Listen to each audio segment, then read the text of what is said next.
It's crunch time in the transfer window because teams are making moves, players are signing, and you can also tell say Nyama Bebre air Koso. This is Onside with me, Joshua Holotu, and I'm here to bring you all the latest updates in the transfer market across Europe and also tell you about the teams that are more business on the market. Smart business. Chelsea Football Club, smart business. I'll give you the scoop about Chelsea Football Club, what they are doing in this transfer market, and what the Blueco consortium for now have done ever since they've taken over the team with respect to the transfer of players from Chelsea to other teams, the kind of profits are making. I'll give you all of that scoop over here. But and then we may get some finality to that transfer saga between player Enzo Fernandez, whether he's going to move to Manchester City. City for now have put £120 million bid on the table. Chelsea for now are yet to respond. Chelsea wants nothing less than that, and it could go in excess of 130, 135, 140 million pounds for Brantiano to move. It's quite clear, and I've spoken about it already in the past days. Said Chelsea Football Club really want to sanction the sale of Brantiano if he really wants to go. I wouldn't be surprised if that happens today, or we get news of that happening within the next few days. I think Man City for now are ready because now they have brought in Ayub Buadi, who has signed from Lille Metropole for a total of £85.6 million up. Say Brantiano is one of the most expensive teenagers to play in the English Premier League. Now, and then Obabeka Elliot Anderson who in that midfield, and if they managed to bring in a branch of Enzo Fernandez, then they would have spent nothing less than £300 million as Manchester City on that midfield alone. And I think he said one of the reasons why this is happening is because Rodri free, it was always going to be very difficult to replace Abrante Rodri. Anna Oye very instrumental in the Manchester City setup. So if Rodri is not going to be there, and you look at the fact that he contributed so much to how Man City played, you'd want to replace him not with just one player, but with a couple of players who can help the team to move forward. And that is why we are going to see all of this money spent on 3 players in that midfield for Man City. But guys, before I bring you the other stories, please subscribe to the channel. If you have just joined me here on side, please subscribe to the channel. This is ONSIDE Sports Analysis with me, Joshua Holotu. If you're a new subscriber, thank you for joining. If you're a previous, you're somebody who patronizes this particular channel, thank you for coming back and for watching this analysis, and also for liking the video, for subscribing, and also sharing your opinion in the comment section. That's very important to me. In the comment section, just go there, write whatever you want to write, and then we can have a discussion over there. Let's talk briefly a bit more about Man City, because they have now sold Omar Mamouche to a Tottenham Hotspur. That deal was something around £60 million. And when you look at that particular deal, it helps Man City to get a lot more cash to prepare very well for that, Manchester City swoop for Abrante Enzo Fernandez, which should be happening in the next few days or the next few hours, like I already stated. And Omar Mamouche moving away is also, in addition to Savinho, who left Man City to go to Team Ayefreno, Tottenham. So they both have moved from City. Then we also had Nico Gonzalez, who is completing his move from Manchester City to Team Ayefreno and Newcastle United. So Man City have sanctioned a lot of sales in summer window. Yes, there's a rebuild going on. There's a change in the managerial aspect of things. Enzo Maresca has come in, the dugouts. Pep Guardiola is no more there. So things are changing. And this new Man City look, ABI to take some time before we get the whole picture of what is going on over there. But I think the midfield rebuild looks to be done if Enzo Fernandez joins. Then we may have a couple of players who may come in for Man City. I think they would want to do 1 or 2 more signings before the window closes. But we'll see how that goes. But Chelsea's business in the market. Liam Delap. And on Liam Delap, a couple of people sent me messages, said they were so happy that Liam Delap had left Chelsea finally. Yeah, look, I am also equally happy that Liam Delap has left Chelsea Football Club. Maybe upon reflection, I decided to analyze Abrante from a different perspective, because Namijitum said Chelsea, he wasn't helping the team to get the goals, and you realize that when he came in for £30 million from Team Ayefreno Ipswich, the expectation was high. But Liam Delap, Papa Premier League, he used to play for Stoke City.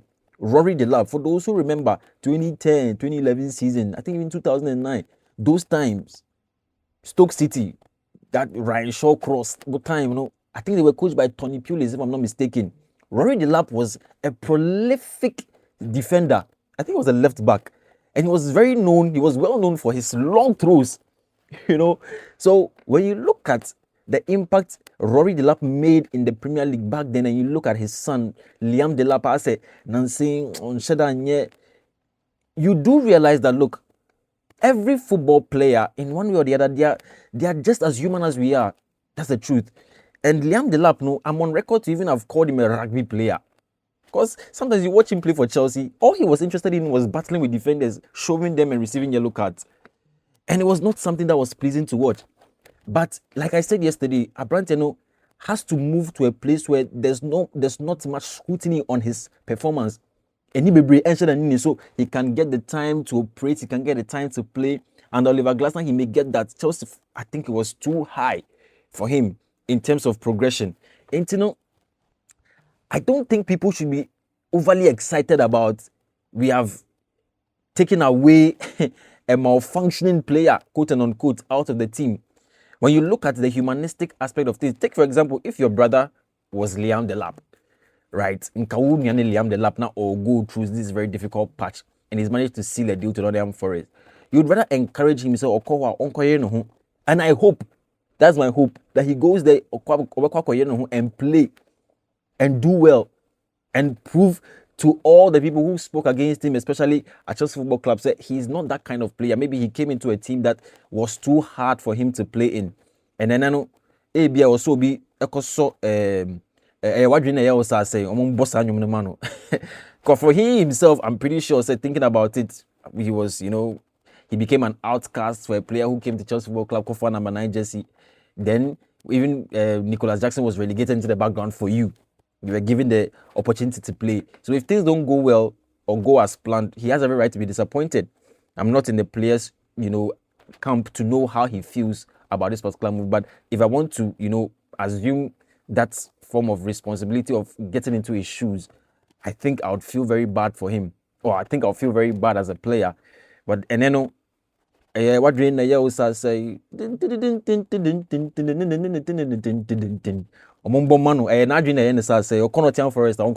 I think he will do well. But Chelsea's business in the market, guys, Chelsea Football Club, look, Chelsea sold, look, they bought Noni Madueke, £29 million. They sold him for £52 million to Arsenal. Chelsea bought Andre Santos for £13 million.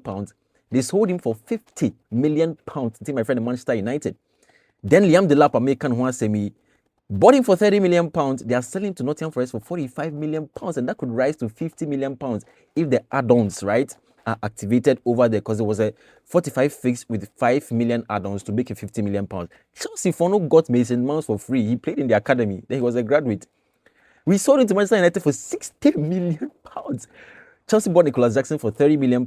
We are about to sell him for a potential £65 million to team my friend Aston Villa. Into a cast of Blueco for how good in selling players are. It's a fact. And these are just what we know.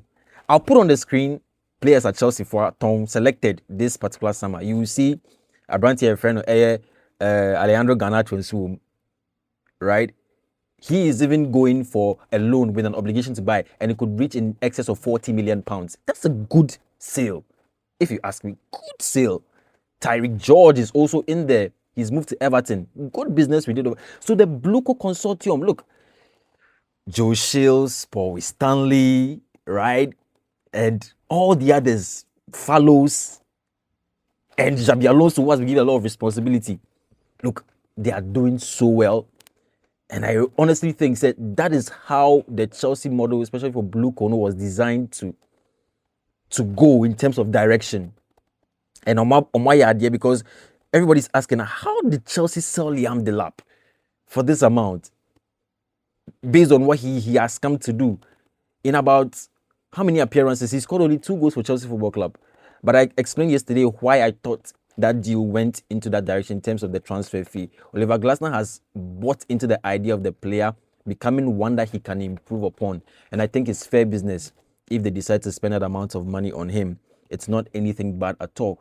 Guys, Antoine Semenyo won the PFA He was part of the PFA Team of the Year award. He won that award yesterday. And when I look at the story of Antoine Semenyo, sometimes I ask myself, look, if you're a young person and you are really struggling to get things done, or you have a certain vision or a dream and it's not being accomplished, what are the things that you can even do to yourself to make sure that you still maintain your composure and still maintain your intensity in terms of your mentality, right? What can you do to maintain that mentality, keep on fighting? But you look at him last season alone, 21 goals, 6 assists, won the FA Cup, right? In the FA Cup, he won the man of the match. Then the EFL Cup, he won as well. He became the first Ghanaian to score in an FA Cup final. And he scored 21 goals in all competitions, the most by a Ghanaian player for an English club. And Tieneno, when he's added or included into that PFA team, the first Ghanaian to ever be included, I think he deserves it. Because gone through very turbulent times in his career. But when he found his feet at Bournemouth, Man City came calling. He went there, he's proven himself, and we expect more from him this season. But he was at the PFA Awards, he won that award. Manchester City also had 4 other players winning awards for being included in the PFA Team of the Year. So we had Ryan Cherki, he won. Erling Haaland was also there. Then we had Nico O'Reilly as well as Abrante's friend Air Antoine Semenyo. So there were 4. Then we had Arsenal, they had the most. So David Raya was there, Gabriel Magalhaes was there, Urian Timber was also there. Then we also had Declan Rice, and then Bruno Fernandes, he won the PFA Player of the Year award. Look, when it has to do with Bruno Fernandes, I think he's clear. He was talking to Steve Bartlett, the podcast, so, and then now I'll cast him about how he derives the kind of intensity and mentality with which he plays. He was talking about the fact that Oko training now, he makes sure that he's training at 100%. Because Oko match, he'll be required to give 100%. And if in the match, if you're not giving your 100%, or if in the training, if you don't give your 100% in the training and you go into the match, you might not give your 100% in the match. And not giving 100% in the match means that a bedroom may be 85 minutes. But lose concentration, and then you allow your team to concede a goal. And I was thinking about it, look, this mentality is elite. And that is why he has done what he has done. 110 goals in the Premier League, 106 assists, 200 goal contributions in 314 EPL appearances. And now he broke that record of 21 assists in a single season, eclipsing Abrante's friend Kevin De Bruyne. Now look, Bruno Fernandes needs to get that deal, that contract, United, for the £400,000 a week. Give it to him. He deserves it. He has worked for it. He's your standout player. He's literally your savior. And I think this season, if Man United is going to do well, a lot hinges on him, not his performances alone, but his leadership on the pitch. And I think United are going to get something good from Abrante, and he has paid his dues to the Premier League. So kudos to Abrante Freno. Bruno Awareness Fernandes. Guys, other transfer stories happening.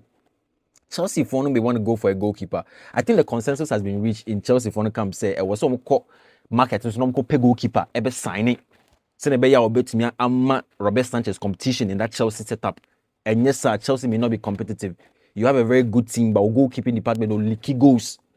International Emi Martinez is in the question because Oshe Aston Villa match on boy over the weekend that Emi Martinez was not there.